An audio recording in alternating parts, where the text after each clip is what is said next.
Native American civilizations have quite a long history, and again, we're going to do a very long tour of the major civilizations, at least. There's a lot of them that we're not going to have time to talk about really much at all. But we're going to focus on especially how they get going with building cities and how that starts to spread, and major civilizations that spread that.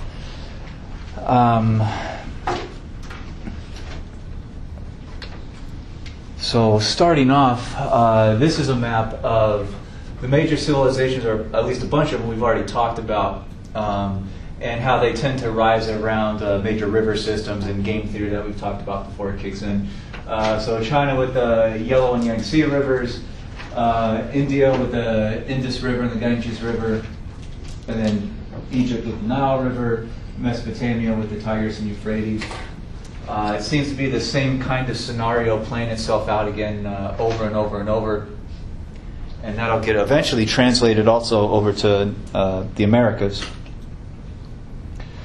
There's two different major theories about where the Native Americans came from. And generally they're both centered around Eastern Asia. The biggest theory, and the one that most historians agree with and archaeologists agree with, is that at some point between the year 12,000 and 10,000 BCE, thousands of years before Mesopotamia or China or any of those areas started even building cities, or India, as people are still just kind of wandering around, chasing animals, food supply animals, and also just kind of going from one area to another where the food is growing. That one of these groups that is in very northeastern Asia crossed over a land connection between Asia and very North America, and over about 1,000 years or so crossed over and then spread down into basically kind of southwestern Canada and the northwestern United States on today's map, and then from there spread into the rest of the Americas. That's one theory, and again, that's the one that holds the most kind of weight of evidence. There seems to be most evidence behind that one. There's another theory, though, that some East Asian civilizations crossed from one island system to another with boats and eventually made it to somewhere on the west coast of the Americas and then spread from there. And some historians believe that, but that's a kind of minority of them, basically. So that's another one you might hear about. But the general theory is this land crossing across what's known as the Bering Strait. The Bering Strait is basically a land connection between today's Alaska and the very northeastern tip of Asia. And the idea is basically that this is land that is today only about 100 feet or so underwater. And that between the years 12,000 and 10,000 BCE, a glacier trapped enough water away from that area that the water level went down and the land is exposed. So it's just ground. It's not ice. It's just ground like any other piece of ground. It's believed to have been about 1,000 miles wide, so that's quite a wide space to cross. So that's twice the distance from LA to San Francisco. So it's a big chunk of land for people to walk across. And there's a lot of archaeological evidence to show that people did at least live on that land and then cross over in those years. So there's burial sites, there's bones, there's like stone tools and all kinds of things. And the general idea is that by 10,000 BCE, when the water kind of flooded back and covered that land again, enough people had crossed over that they kind of dispersed out through what is today Western Canada and then get into kind of North America and just spread all over the place from there. And a lot of them keep going further south into today's Mexico and then into Central America and even all the way down to South America. So it's not just one group of people. I mean, it's at least 1,000 years of exposure and opportunity for people to go across. And the general belief is that they were chasing herds, or they were chasing a harvest, and that they just kind of diffused and moved all over the place in the Americas. And when the water level came back and covered that ground again, it isolated them. So a lot of historians argue that people in Europe and the Roman Empire or India or China, that they never know that these places exist, and that these groups that are moving around in the Americas are basically left to themselves, and they're not attacked. So they have their own internal development for thousands and thousands of years, and eventually they'll start getting going. The first major farms and cities start popping up in what is today southern Mexico. And that becomes known as Mesoamerica. This word here on the right. So there's a whole lot of different groups, cultural groups, linguistic groups, moving all over the Americas for thousands of years. Every once in a while they'll develop a small farm, but they don't stay in that place for very long. They may stay there for a year or two, but then the whole society picks up and they go to another place.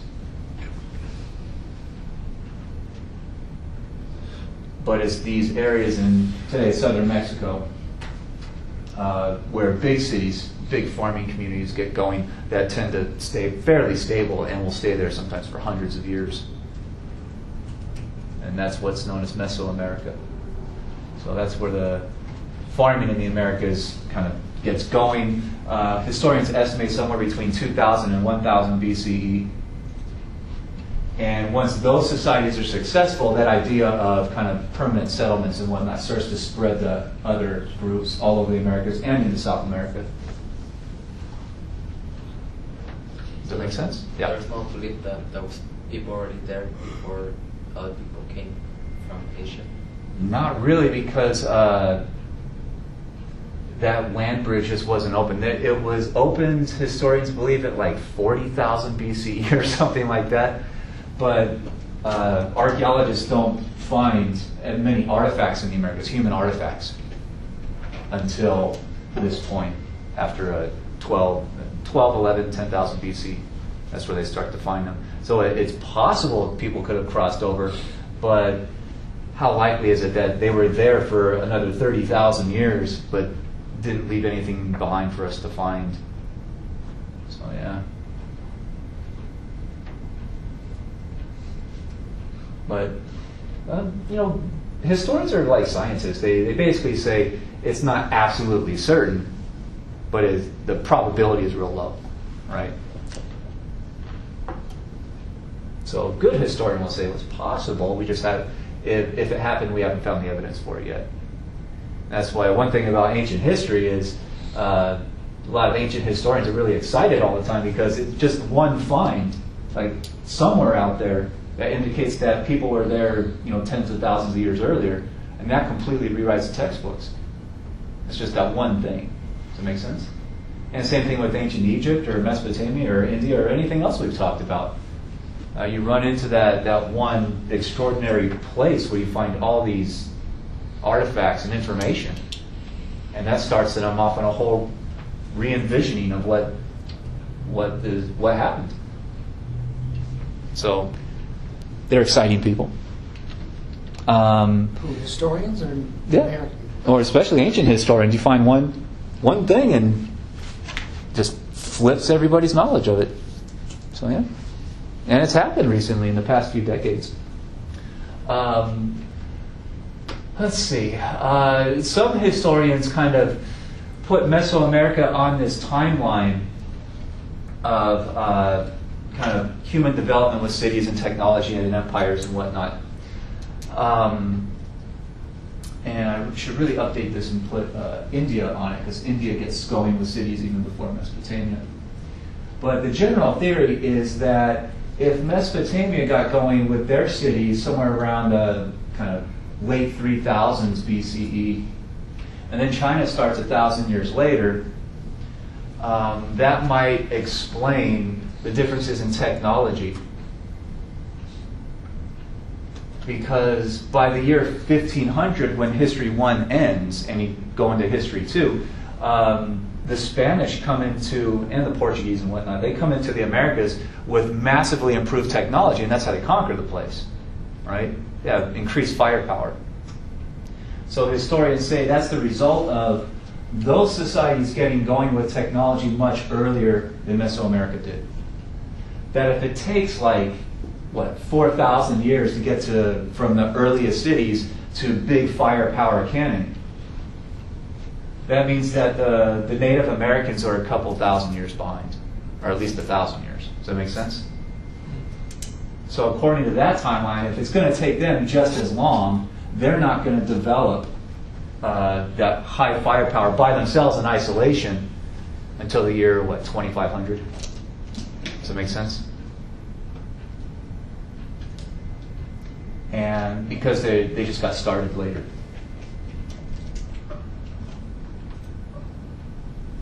Not all historians agree with that interpretation. And some historians write that when the Spanish go in, they don't really conquer the Americas with firepower, they do it with disease.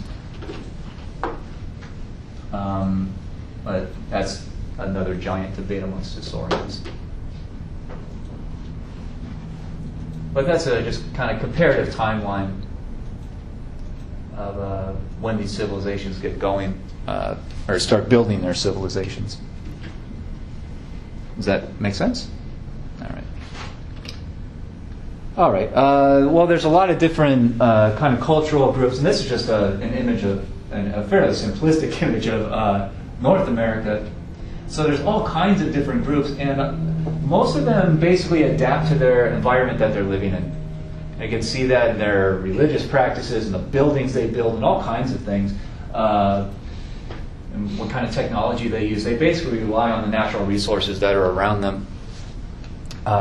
For example, in what we today call the Pacific Northwest, there's trees everywhere, and so they built stuff. They built housing out of trees. They built weapons out of trees. They even built what we think are their historical records with trees that come to be known as totem poles, which are basically stripped down tree trunks with all the leaves and branches removed, and then kind of engineered and painted to tell their political and cultural histories. But why do they use tree trunks? Because they're everywhere. It's the Pacific Northwest. If you've ever been there, it has a lot of trees. So they're plentiful, and so that's the resource that they had around to use. And you get that very similarly happening in the Great Plains. They'll make houses much more out of kind of sod, kind of like grass-based houses and mud. Can't do that out in the desert because grass doesn't grow very easily out there, so it's not a plentiful resource. And what on this map is called the Eastern Woodlands. They'll use trees to build often very big houses out of tree trunks because trees are everywhere. And strangely on this map, well, does anyone want to take a guess at what area in North America was the most heavily populated? What region when the Europeans start showing up? Right there where the Iroquois are, and right around the eastern seaboard. Yeah. There's a lot of them there. There's many tribes up there, but that's not it. Central America, Mexico, Northwest. Central America and Mexico, they build the biggest cities, but they're not the most densely populated region. California is actually the most populated part of the Americas, densely, when you take the amount of square miles and divide that amongst how many people are there. There's more population density amongst Native Americans in California than any other place because of all the different climates and all the good farming weather. And even with the Iroquois Confederated tribes?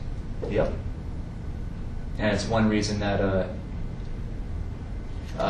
the Spanish conquerors didn't want to go to what is today California for so long because it was threatening. They couldn't conquer the place. So they won't even try to colonize California until the late 1700s. So after the American Revolution is over. So,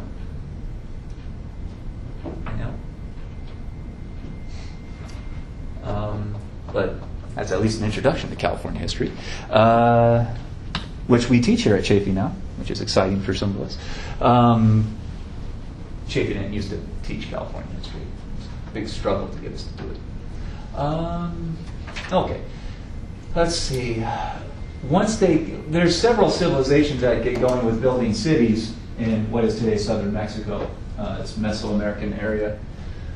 One of the most important ones of the early period is called the Olmec civilization.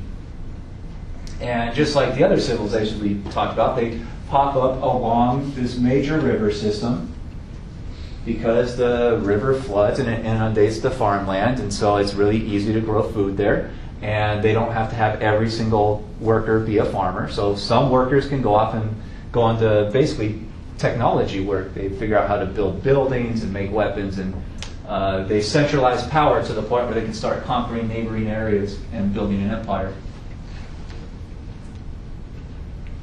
So the Olmec are in control of this place for nearly 2,000 years.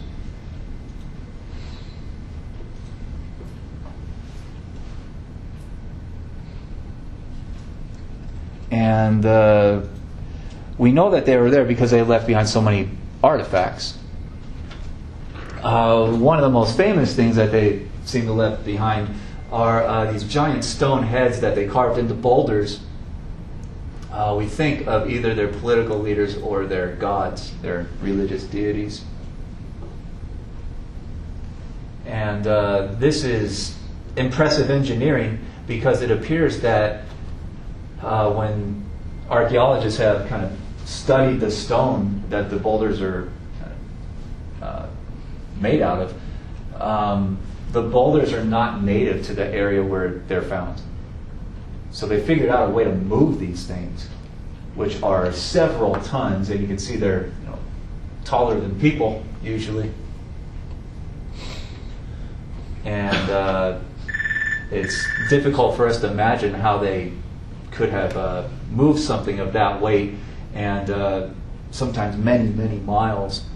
So it's like reminiscent of Stonehenge in, I think it's southern England, where they have these gigantic stones that don't seem to be from the area where they're sitting. So how did they get them there? It's an engineering feat. And then they carved them in extreme detail.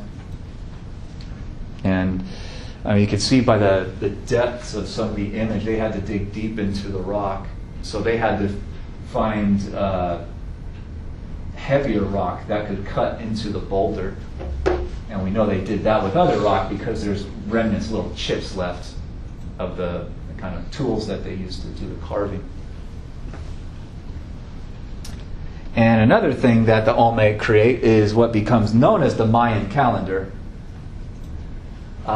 which we think is a gigantic kind of cyclical calendar that runs for over 5,000 years and seems to have been based in the movement of the stars.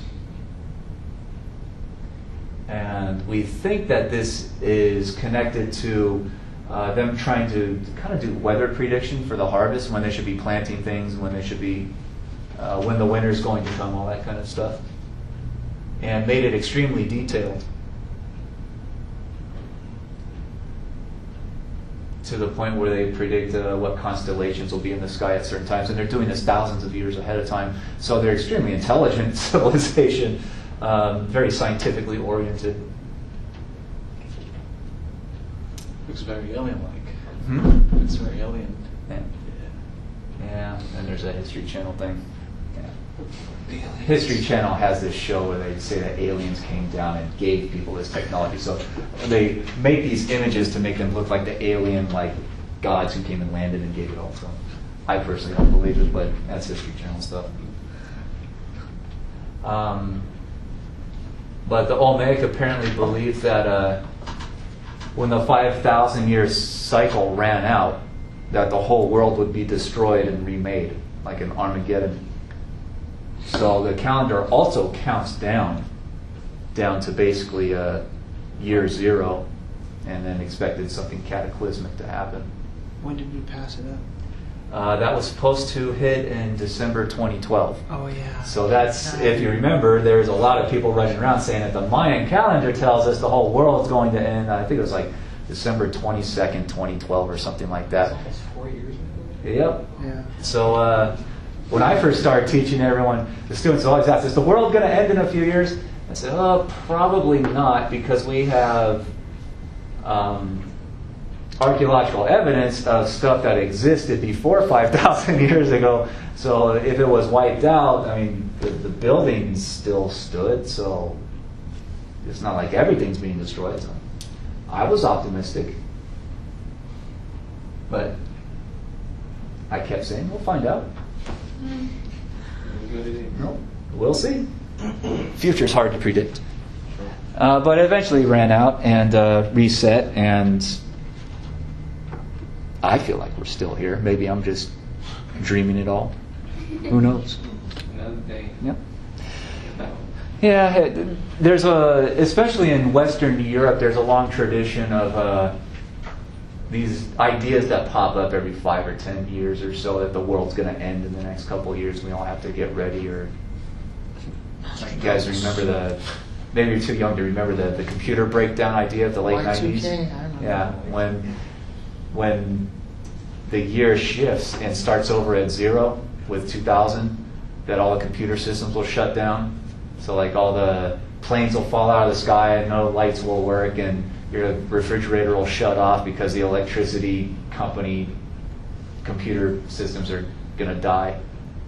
And people start buying a lot of like generators and food. And I remember one of I think it was my dad's friends, bought like this unbelievable amount of rice, like a bag of rice taller than me, because he was going to wait it out.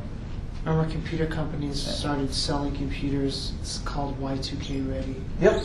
Like, we updated it so the clock won't run out. Yep. So, but it was the idea that if you're used to counting the years 98, 99, you're used to using those high numbers out. When it resets to 0, the computers become so confused that they're all shut down. Then that didn't happen. But every few years, someone comes up with a new one. You've heard of these things? We call it, millenarianism? Something like that. Fear of the millennium, basically. The idea of the millennium often comes from biblical stories about God coming back and wiping everything out, setting things back the way it's supposed to be. The Olmec, they actually collapsed themselves around the year 150, so 150 after 0, so they're around for a long time. So they're collapsing right around the height of the Roman Empire, and getting close to the first problems of the Han Empire in China. But even to this day, we don't know why their civilization collapsed. It appears that their central cities were suddenly depopulated. So maybe a war, genocidal war, maybe a plague, or maybe started running out of food and people left. Who knows? But there's still arguments amongst the historians about, there's a lot of different theories and they argue against each other, but there's no consensus amongst the historians about why the Olmec went into a collapse phase. And one really interesting thing is, almost immediately when the Olmec collapsed out in this kind of yellowish area to the west on this map, you get almost immediately a centralized new civilization that becomes known as the Mayan civilization. I mean, within just years, and that one will last for hundreds and hundreds of years. So there's some theories that a lot of the Olmec leaders, or a lot of the Olmec kind of most important or most powerful landowners, just went further east and set up shop in a different place, basically. And you can see the Mayan Empire grows to be much, much larger than the Olmec was. And the Maya will even keep around a lot of Olmec astrological calculations. They'll even use the Olmec calendar. That's why it becomes known as the Mayan calendar, because they kept using it. It's the same thing.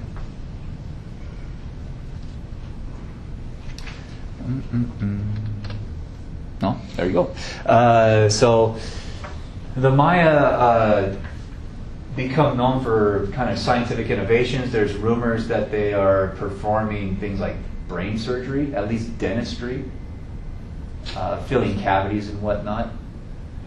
And that their empire grows so quickly and largely beyond what the Olmec had control over because they're trading with neighboring civilizations, neighboring tribes. And they're spreading the idea of building big cities. So they're figuring out a way of, if not conquering neighboring places, then bringing them into their kind of economic orbit. Does that make sense? So even if you don't conquer a place with armies, you can control them with money. You can dominate their economy. And then your threat becomes what we today call economic imperialism. If I pull my companies out of your country, your whole economy will collapse. You might have a civil war. So you better do what I say. Does that make sense? So that's often an idea that's used today that could have been used back then. Some historians believe that. The Mayan civilization was a monarchy, or had a monarchy. So the king and his family were kind of the highest ups, the most dominant in their social hierarchy. And then below them you have a kind of nobility, priests, religious leaders, generals of the army, wealthy landowning families, and apparently a lot of commercial families that don't really own a whole lot of land, but they have businesses where they're buying and selling goods and moving stuff around from one place to another, so kind of like importing, exporting businesses, commerce, trade. But they're the dominant kind of pieces of the Mayan state, the Mayan Empire. There's a lot of obviously farmers out there because in the ancient world, across all these civilizations, at least 90% of the population are farmers, just to grow enough food for society to be fed. So they were the kind of commoners, or almost like peasants, to use the European feudal term. They also have a lot of soldiers that serve in the Mayan armies. They also appear to have some amount of what textbooks often call non-free laborers, which you might associate with serfs in Europe in the Middle Ages. They're bound to the land. They don't have the freedom to leave. And they have to take these kind of loyalty oaths to their bosses. So they may have developed that idea even before the Europeans did. Or, well, yeah, the Maya, they're gone by about the year 900, which is when this feudal system in Europe is starting to really take control, or at least emerge. The Maya also appeared to have slaves, which seemed to have been prisoners of war, people they took prisoner on the battlefield. Mayan slavery was generational. So if you're a slave and you have children, your children will be born into slavery and they'll be slaves their entire lives.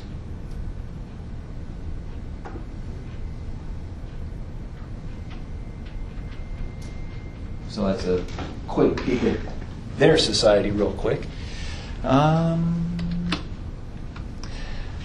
There's many different cities within the Mayan Empire, and when the Maya go into their collapse around the year 900, so they've been around for 750 years, give or take, a lot of historians, again, have a lot of theories and arguments about why the Mayan civilization collapsed. One theory is that two of the most important cities in the empire, Calakmul and Tikal, go to war against each other. And when those two cities start fighting each other, the war is so vicious and goes on for so long that it destroys those two cities, which could have created a kind of refugee crisis where people left those two large cities and tried to go into other Mayan cities, which could have just grown the population too large where there wasn't enough food to go around, and that perhaps started riots. Does it make sense? But that's just one theory amongst many about why the Mayan fully went into a collapse. A lot of historians doubt it because this war between the two cities happened around, or at least ends, at least 200 years before the full collapse phase. And 200 years is a lot of time. That would be like the War of 1812 in the United States is causing the collapse of U.S. society today. There's a lot of events in between that could have been more important. There's another area west of the Maya are out in the Yucatan Peninsula. There's another group that call themselves Teotihuaca, and they're much further west, basically around what is today Mexico City. And they are another major kind of empire and military power. It's really debatable how much contact Teotihuaca had with the Mayan while the Maya are still around. And these civilizations tend to not have very large ships. They build small boats to kind of move around the coastline. But it's not something that's going to move large populations of people around. So if they had contact, they probably would have had to go overland to get to the Yucatan. And eventually we get to the Aztec. They start to rise in the 1300s. The Maya are long gone by that point. Maya are 400 years in the past. And Teotihuaca seems to have also kind of fallen apart by then. And historians estimate that the Aztec, at least according to their own story, and there's some archaeological evidence for this, that the Aztec actually start off on an island just off the coast, and their political leaders decided to take them off the island and go to the mainland and start looking for a better place to build city.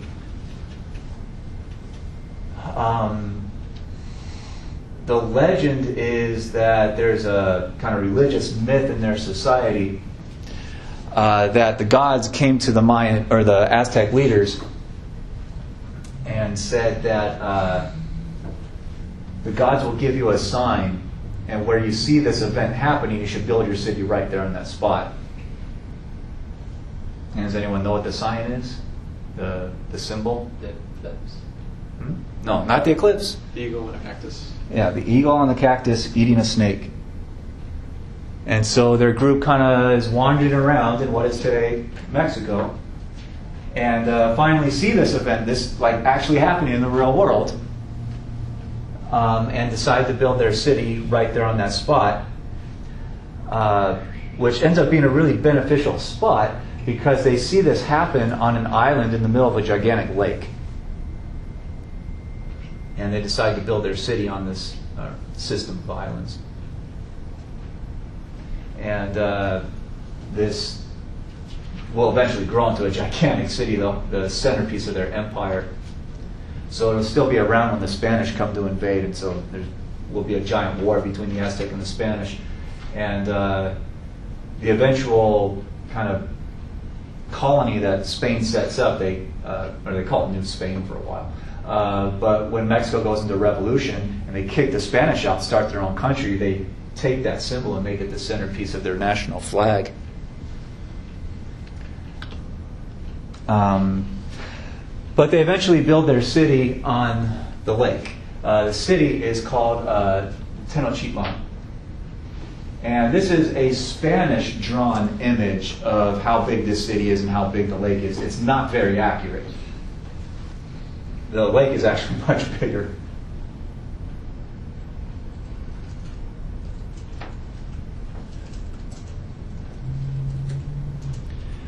The Aztec did not call themselves Aztec. They called themselves Mexica. And that's where the eventual word Mexico comes from.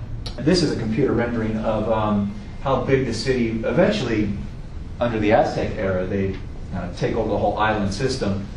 And the original island really isn't big enough for them to have good farmland. It's not enough for them to grow food, to feed their growing population. So what they do is pretty inventive.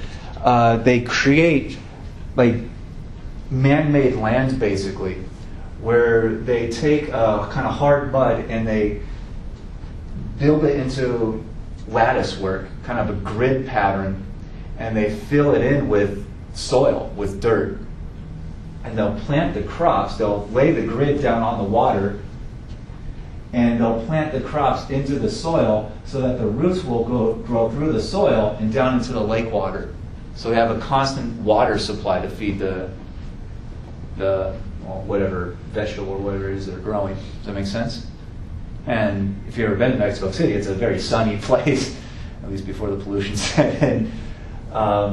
So the stuff they grow just grows like crazy. I mean, and growing stuff in the ground isn't really rocket science. You get sunlight and water and put the seed in, and it usually does fairly well. You've had this experience. Have you ever grown food, like a garden outside or anything like that? Yeah. Yeah. So if you have good sunlight that's pretty consistent, and you keep it watered pretty well, you can grow a lot of food. And I mean, this is a massive lake, so they have a huge, almost unlimited water supply. And this is unbelievably successful for them. They grow at least 2 harvests a year. And it's like some of the healthiest food that anyone in the world is eating at this point. They're basically eating almost all fruits and vegetables. So they're like one of the healthiest world populations at the time that the Europeans make contact with them. And again, with the kind of computer image, you can see how extensive this kind of man-made farmland eventually grew beyond the original land-based city center. So Xanapas were unbelievably efficient in growing food, and their population just booms. The Spanish will be amazed. They won't be able to, when they first see this, they're just floored by it. When the Spanish kind of come to this area, number one, they have to pass along this kind of route that goes between 2 active volcanoes, so that's kind of intimidating. And the elevation here is really high up, so the air is really thin, and a lot of Spanish thought they were hallucinating when they saw this. So they finally get over the mountains and they look down and they see this gigantic city built on top of a lake, and this thing is bigger than any city the Spanish had ever seen in their lifetimes. There's estimates that this city had over 400,000 people in it, whereas the biggest Spanish city at that time would have had maybe 80,000 people. So it's unbelievably, it's like astronomically larger than anything the Spanish have ever seen before. And they can't believe it. It's also useful to build your city on top of this lake because it's easy to defend, at least with ancient warfare, because if an enemy wants to attack you, they have to get to your city first. And Tenochtitlan had 3 different land bridges that connected them to the surrounding mainland, the shore. So their defensive strategy was basically build a series of walls and gates along the bridges so that if an enemy attacks, you can stop them at these kind of like choke points along the road. Does that make sense? And it worked extremely well for them. And they have such a huge population that they send their traders out, and they eventually send their armies out, and they start conquering the civilizations, not just on the shoreline, but pretty far, even away from that, going away from the lake. This is a painting, a mural, done in the early 1900s, or earlier 1900s, 1930s, I think, that is supposed to be a depiction of what the city would have looked like before the Spanish showed up. And it's crowded because they have so many people, because they're eating so well. They have a much higher rate of survival from infancy because they're just much more nutritious food that they're eating. They tend to not have big diseases, at least until the Spanish show up and introduce diseases that they had never had contact with. So those turn into plagues. But the city was also reportedly one of the cleanest ever at that point, because they had a lot of kind of extra workers that they didn't need on the farms because the food grows so easily. So they had a lot of workers, especially women, go through on a daily basis and sweep out all the streets and get rid of like all the human waste, which is something that Europeans hadn't even thought of yet. Or the Romans thought of it, but they weren't doing it in Spain in the 1500s. Europeans are still kind of living in a medieval style, and they see something like this, and it's just unbelievable to them. They're floored. They can't believe it. So they are possibly the healthiest and the cleanest human civilization in existence around the year 1500, as we transition into history too. There's downside, or there's some downsides to the Aztec Empire. One of the big ones is their religious ceremonies often worship the sun, because they realized that the sunlight is what helps grow all the food, and they became very fearful that when the sun goes down every night, they basically watch the sun get hotter and get higher up in the sky during the day until about noontime, and they see that as the sun getting stronger, and that's a good thing. But then they see the sun getting weaker later in the afternoon, right? Starts cooling, the weather starts cooling down, the sun gets lower and lower in the sky to the point where it disappears. And Aztecs seem to believe that that's the sun getting weaker and weaker and weaker, where it feels like it's dying. And they became very afraid that it might not come back the next day. It might get so weak that it needs help to come back. And they wanted to help it, because if the sun doesn't come back, all the crops are going to die and you're going to starve to death. Does it make sense? And they noticed that at those kind of like crisis points, when the sun is setting, the sky gets real red, and so they associated that with like the sun is bleeding. So they came to believe that the sun needs blood; it needs the life force, and they saw that blood is the same kind of color as the sky at dawn and sunset. So they came to worship the idea of blood and circulation, and especially the heart. So they came to think that the sun needs blood sacrifice on almost a daily basis to give the sun enough strength to come back the next day. Does that make sense? So they have a lot of human sacrifice, and it becomes ritualized. And some of these sacrifice ceremonies included taking the person's heart out. Reportedly, at least the Spanish say, while it's still beating, which seems pretty extraordinary to me, but that's what oftentimes Spanish talked about this. Because the Spanish saw it and it scared them deeply. And some of the Spanish are actually taken prisoner, and this happens to them. But this empowers the priesthood, because the priests say that they're the only ones that have the training, and they have enough contact with the gods that the gods tell them how to do the ceremonies to make the sun stronger so it will come back. So it empowers this like kind of secretive priesthood. They become necessary for society. And it also empowers the military, the Aztec military, because they need people to sacrifice. And they gain those by launching wars against their neighboring civilizations, and not just conquering land and taking over, kind of colonizing, but also taking prisoners and bringing them back to the capital city. So a lot of those POWs become the victims of the sacrifice. Does that make sense? And the people that are attacked and conquered, they hear rumors and stories about what happens to their brothers and husbands and whatnot when those guys are taken back to the capital city. They don't really want to believe it, but they hear stories. And so a lot of those conquered people around the Aztec Empire deeply hate the Aztec, and for a long time, for decades, look for any good opportunity to rebel against them and overthrow them.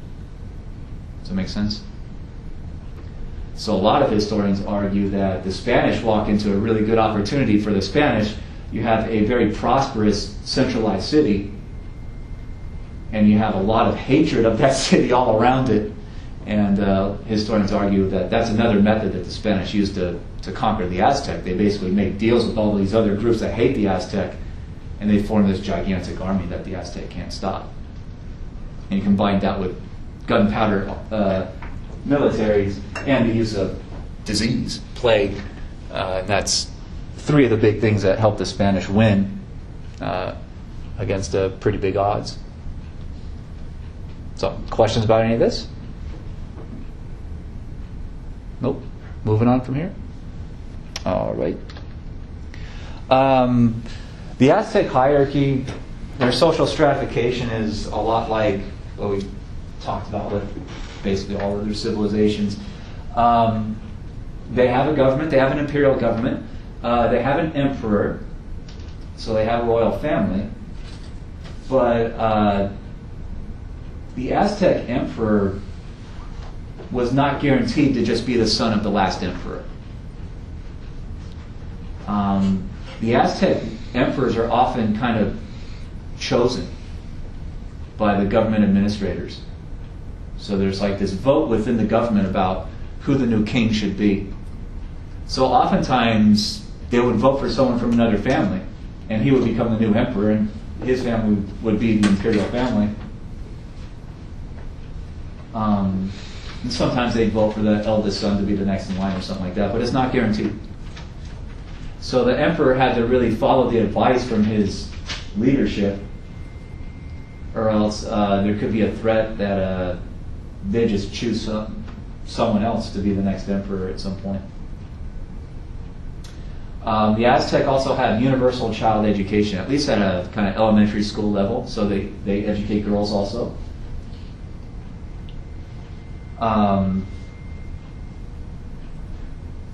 It's a lot like, say, the modern United States, where the wealthier families could pay extra money for their kids to go to the best schools, the private schools. But they have a kind of public school system, at least an elementary school system, for the poor and for girls. Boys and girls are sent to different schools, and a lot of the curriculum for the girls was kind of trained to be an efficient wife, like training in housework and running the accounts for the house and whatnot. And for the boys, it was sometimes could be very scholarly. So there's some sexism in the education system, but the Aztec at least have it for the girls, whereas most other civilizations we talked about have no female education at all. And the idea that the Aztec, like other civilizations, have hit on is that you often have very smart people born into poverty. And if you don't give them some kind of opportunity, then the government will lose out, and their whole culture will lose out on their talent. Does that make sense? Basically, there could be a lot of like Einsteins that are born into extremely poverty-ridden places. And if they never have a chance to go to school in the first place, society loses out on whatever they would have built or thought or wrote or developed or whatever. Does it make sense? I mean, what would have happened if Einstein or Steve Jobs or Bill Gates or whoever else had been born in sub-Saharan Africa, where a lot of that population starves? Is that clear? So the Aztec realized that it's good for the whole society to at least give a chance to everybody, and their basic idea is that the best students in the schools, they can get promoted to go to like a middle school or a high school and then to a university. And if you're continually one of the best students, you can go into the government and you can work your way up. So a person born in poverty, by the time they get to be kind of middle-aged or elderly, they get to retirement age, they could have worked their way up all the way to some of the top levels of the government. That's what we call social mobility. And that is just not possible, usually in Europe at this time. A person born into a serf peasant family has virtually no opportunity to get out of that. Does that make sense? And that's one reason that the European Middle Ages they're stuck. They don't have much economic growth. They don't have much scientific innovation for centuries. Because there's no opportunity. You get a good chance if you're born into a rich family.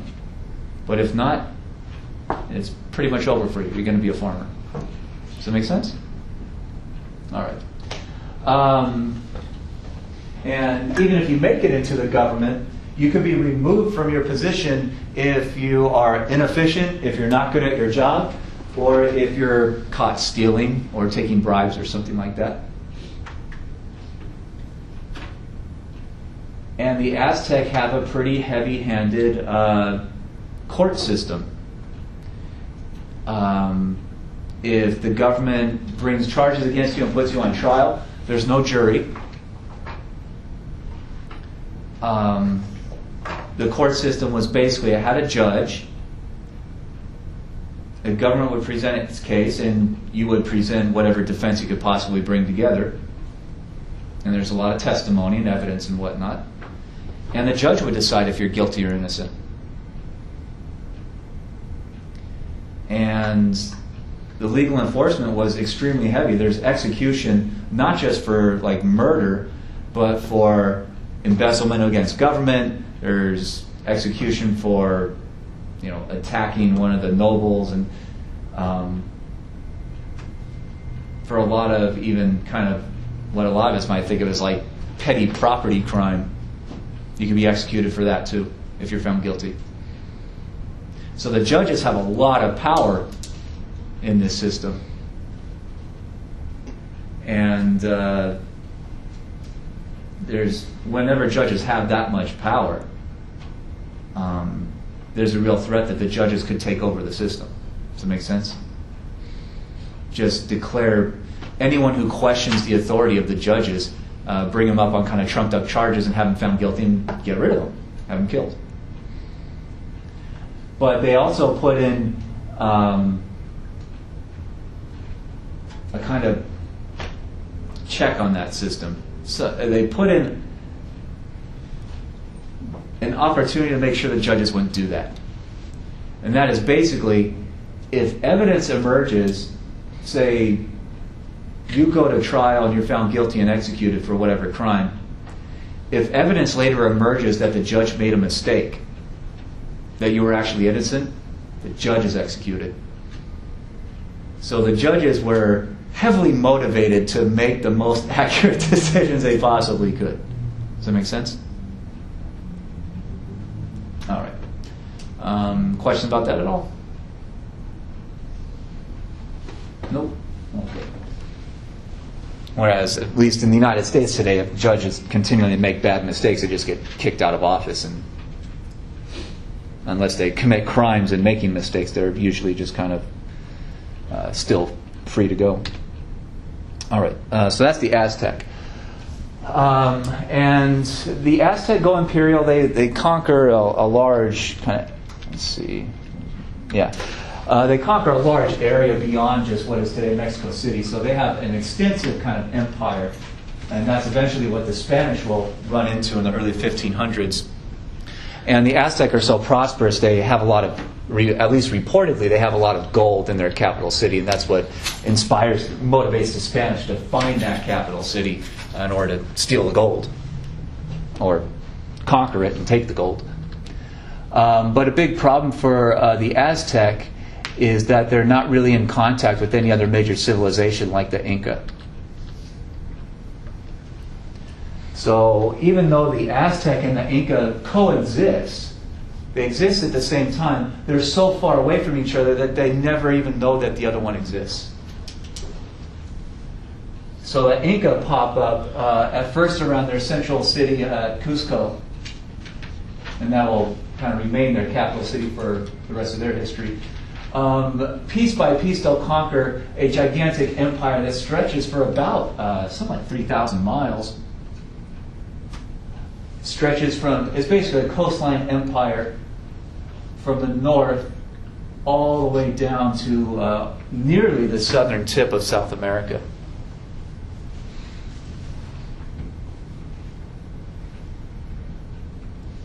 And a lot of that empire is built in the 1400s.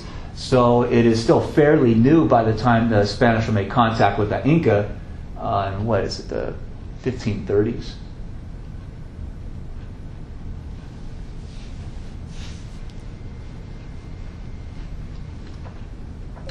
And the Inca have that area because immediately east of them are these Andes Mountains, which are some of the kind of biggest mountain ranges in the world.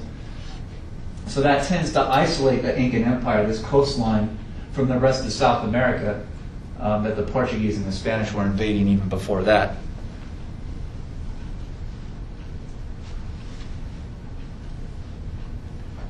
So the Inca kind of geographical boundaries are the mountain range in the east and just the ocean in the west.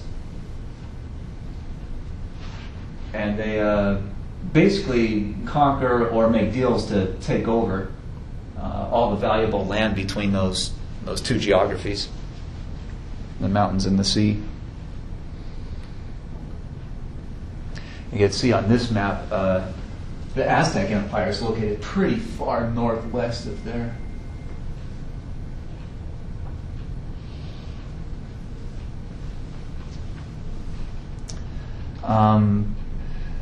The Inca are really good at conquering all this territory that quickly because they really didn't have to fight it out very often with the groups that they're theoretically attacking.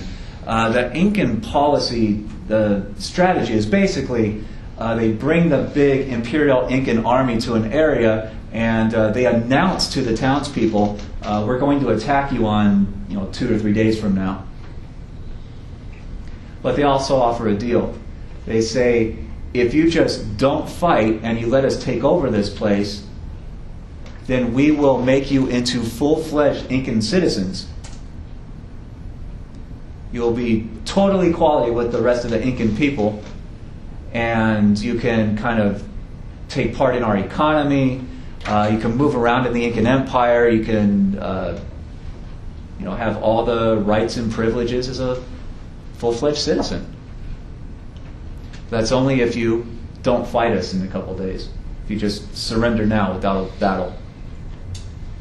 And the Incans call this Matima. It's assimilating all their conquered groups without any racism or looking down on people or discrimination or anything like that. They're immediately brought in to be full-fledged citizens. And a lot of them see that as a pretty good deal. It's at least better than taking the risk of going out to the battlefield, and who knows what happens if you lose a battle. They might come through and just massacre everybody. And once they start kind of peacefully, or at least somewhat peacefully, they intimidate other groups into joining their empire.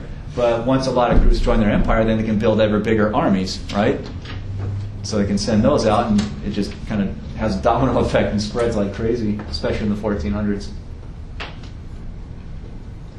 And a lot of historians argue that for the long term, this will hurt the Incan Empire, because when the Spanish show up to conquer, or at least to attack the Inca, the Incan leaders will kind of have meetings amongst themselves, and they say, well, maybe they'll bring us into their empire and fully assimilate us and give us all, perfect equality and whatnot.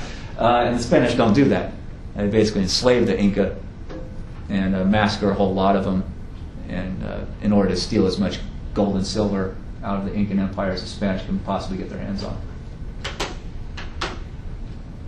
So Matima worked for a long time, but maybe trusted the Spanish too much to give them the same deal. Does that make sense? All right. Let's see. All right. The Inca also have a royal family and emperor, and they're the ones that are formally in charge of this empire, this gigantic state. It is a royal family, and the royal family is, the living emperor is basically deified. He is declared to be a kind of living god, or like a god in human form, like an intermediary between the average people and the gods. The royal family was known as the Inca caste. So that's what that term means. It's the blood relatives of the emperor. So they are on the highest level of society. They're at the top. The Caracas are basically the administrators, the governors of the place, and their families. And those are the only two groups that are allowed to be educated. So they kept the average workers and farmers and whatnot, they were not allowed into the schools. So it's much more kind of controlling government, trying to keep themselves in power for the long term over the masses of the people. But they viewed the Incan emperor as a living god who could talk to the gods, who could gain advice from the gods. And much like the Egyptian pharaohs, is mummified when he died. The Egyptian pharaohs would be mummified and kind of hidden away. And you get the exact opposite in the Incan Empire. Basically, the society knew where the old dead emperors were housed. And usually they were, like, if an emperor had a favorite palace that he liked to spend most of his time in, he would be mummified and kind of entombed there. But on religious holy days for ceremonies, a lot of the mummies would be brought out for public display. And in times of great emergency for the whole empire, many of the most important mummies would be brought together in one room, and the living emperor would go into that room to supposedly talk with all the dead ancestors and, you know, get advice from them and the gods about how to solve this whatever gigantic problem that they're running into. So even though they have mummification, they have this royal family, is very different from Egypt in that it's much more kind of public. Does that make sense? The Incan Empire did not use money, which is extremely interesting. They're one of the few civilizations we've talked about where they don't have a currency. So their financial deals were, and especially their tax payments to the government, were done in hours of labor. So it was a labor-based society. They viewed that as much more kind of equal and good for everybody because no matter how much land you owned or anything like that, there's only so many hours you can work per day. Yeah. What about people who were had disabilities or weren't able to do their social labor? Yeah, if people got injured on the job or something like that, they'd get some kind of waiver. Yeah. And they would get some kind of government support. Yeah. And the Spanish are very surprised at that when they show up in the Incan Empire. Because they have these gigantic mountain ranges right next to them, the Incan Empire has some of the most valuable gold and silver mines in all the Americas. So there's like gold and silver kind of being used, and the Inca knew about it, and they made stuff out of gold, not because it was like valuable in money, but because it was nice to look at. Does that make sense? So the Spanish show up to some of these Incan cities, and there's like buildings that are decorated with gold, and the Spanish want to take it, and they're very surprised that the Incan, they can't figure out why the Spanish have like this, the Inca actually describe it as a disease, a lust for gold that seems to like make them insane. And the Inca leadership, they couldn't figure out why. Because to them, gold and silver were just kind of everywhere. And of course, we know why, because the Spanish wanted to take all that gold and get really rich. And that's eventually what they do to the Inca. They enslave them and massacre the rest and sell the rest into slavery and send them into the gold mines and basically work them to death. The Incan government built a lot of palaces, and that's how they kind of taxed their people. People would have to work so many hours for the government every year.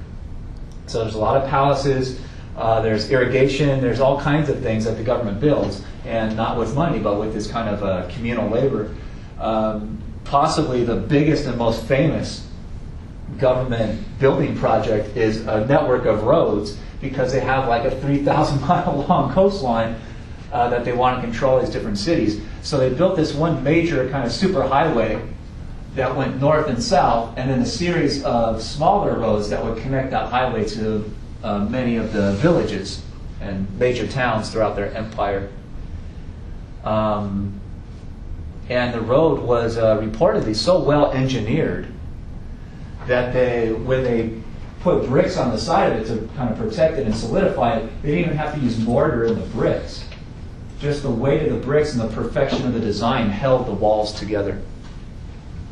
And a lot of big chunks of the road still exist today, so you can still walk on these roads even today. So that's one of the big things for tourism in this part of the world. A lot of people from all over the world go to this place to walk on Incan roads. So they're much like the Roman Empire and the Persian Empire and even the Chinese empires, some of their dynasties, who figure out that road networks and communication are good for the economy because it gets stuff moving around, gets people moving around. It's good for society because people come in contact with each other, so there's kind of reduction in hatred of different social groups. And it's good for governing the empire because the capital city, if you have an imperial government sitting in the capital, they have to know what's going on, what problems all the other areas are having. And they need to be able to send messages, solutions to those problems, so that society wouldn't collapse. But much like almost all the other empires we've talked about, there's a central government, and they hire local leaders to kind of govern the individual towns and cities and regions of the empire. And a lot of times they don't really trust those people very much. They don't trust the local mayors and governors. And the Inca hit on the same idea that the Persians did, and even the Egyptians and the Chinese. Send spies out that work directly for the Incan emperor, get them into local government, and have them spy on all the government employees and send reports back about who's untrustworthy, who might be stealing, who might be conspiring to overthrow or start a revolution. Does that make sense? So it's the same old imperial problem and a very similar solution, even though the Inca, they grew up in complete isolation until the Spanish come around, from all these other civilizations that had the same problems and came up with the same kind of strategies to solve it. Does that make sense? So their term for it was the Tocorrico, which basically translates as the people who see everything, because they're internal. They're bureaucrats within the local governments. They have access to internal documents and records. And they're basically spies and auditors. And if you're working for the local government, you never know which of your coworkers is one of the spies. So that level of kind of paranoia inspires or motivates you to do a good job, to not steal or not start conspiracies or not do any of that stuff, because your person on the other side of the office may be watching and maybe staying late at night and doing research to find out what's going on and sending messages back to the central emperor. Does that make sense? So it's a kind of a thing where the office workers don't really trust each other.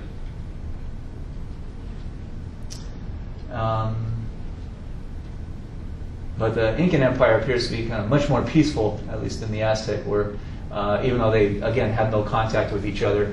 And the Spanish conquered the Aztec first in, 1521. And then used very similar strategies for conquering the Aztec to come to the Incan Empire and try to take over, which put the Spanish at an advantage. They knew what worked. And put the Inca at a disadvantage. They don't know what worked, so they don't know how to defend themselves. And they actually trust the Spanish for a little while, which appears to have been a big mistake.